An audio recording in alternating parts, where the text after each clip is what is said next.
Hey friends, welcome back. Hopefully you already watched the first part of this series of the passive voice. If you have not, please know that there are other videos in this series. The first one focuses on moving from active to passive voice.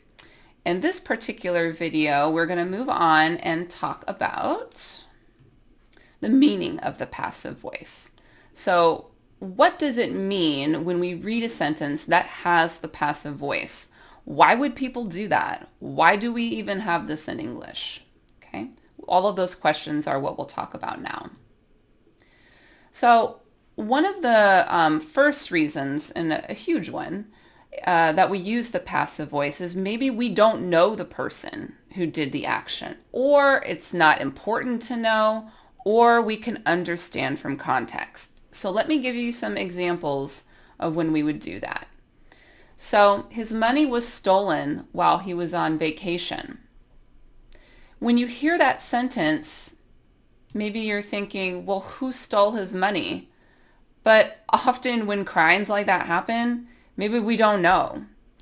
Instead, we want to focus on what happened to him.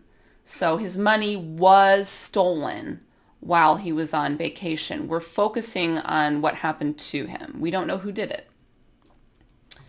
Here's another one.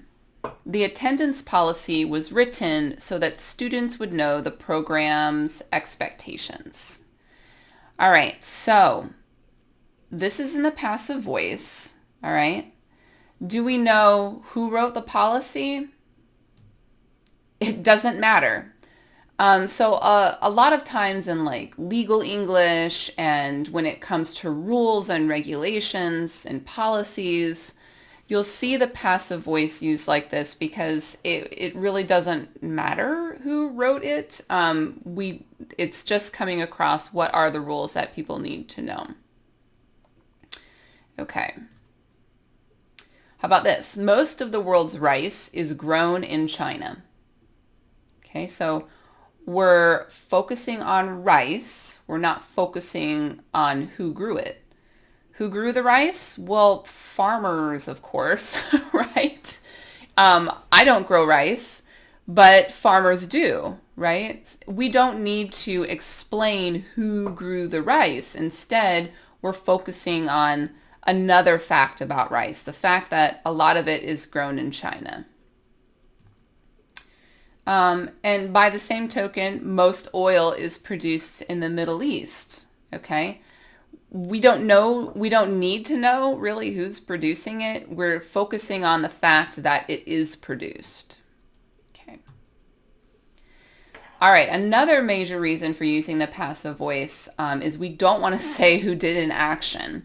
And English is kind of slippery like this. So when you're listening to English and you notice that someone's using the passive voice a lot, you might take a moment to think like, are they not telling me something? Are they trying to cover something up?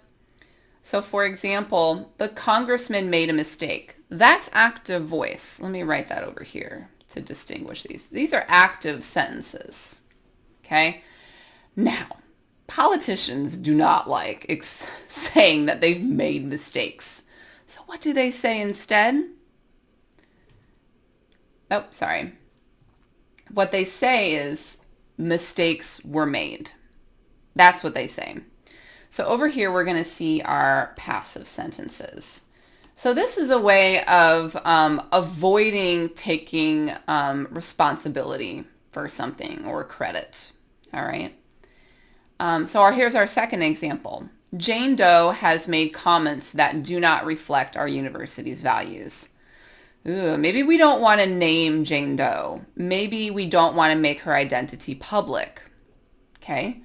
So what do we say? Well, some comments have been made on campus that do not reflect our university's values. So in this instance, a person isn't trying to deceive, but maybe they're protecting personal information because that doesn't need to be given out to the public. Mark Brown unintentionally dropped off a child at the wrong bus stop. Oh no, Mark Brown. So again, this is an example of, well, we don't want to focus on who did it because he's already in trouble enough.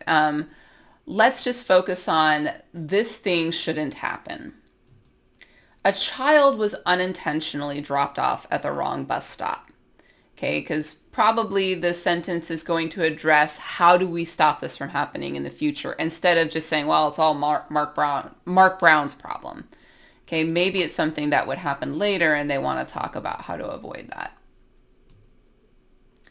All right, another reason that we use the passive voice is we want to focus on the receiver of the action, not the doer.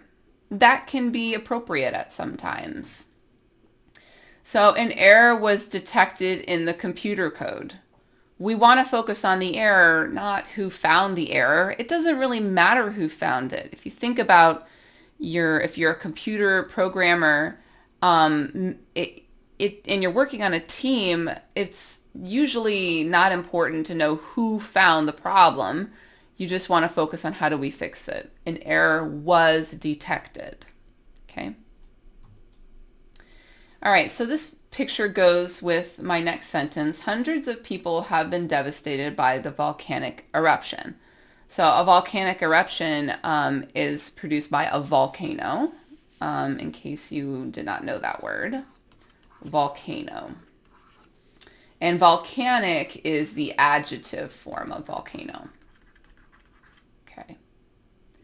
So instead of focusing on volcano doing something, we want to focus on the people who were affected by the volcano. So we have said hundreds of people have been devastated. Now I'm going to point out here, in a later video, we'll talk about how we use passive voice in other tenses like present perfect. You can even use modals with the passive, and we'll talk about that too. So again, we want to focus on the people who have been affected by the volcano, not the volcano in particular. All right, now it's important to understand that some verbs are not used in the passive, and that's because they're intransitive. They do not have objects. So if you think back to our previous video where I said we move the object to the subject and the subject to the object, if you don't have an object, you can't use the passive voice on that verb. So here are some verbs that you just do not see in the passive voice.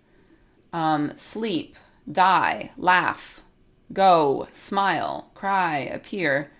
You notice these are pretty common verbs, okay? So it's beneficial to you to study which verbs are transitive and which are intransitive. If you know it's an intransitive verb, you'll never use that in the passive voice unless you're being funny, I guess. Maybe, I don't know. All right, so quiz time. In which situation should you use the passive voice? First, you did well on a group project and you want to take some credit. Or you want to talk about a mistake that you made, but you don't want to admit that you made the mistake. Which one would you use the passive voice? I hope you can see that it's this one. When we don't want to directly say someone did something, then we use the passive voice.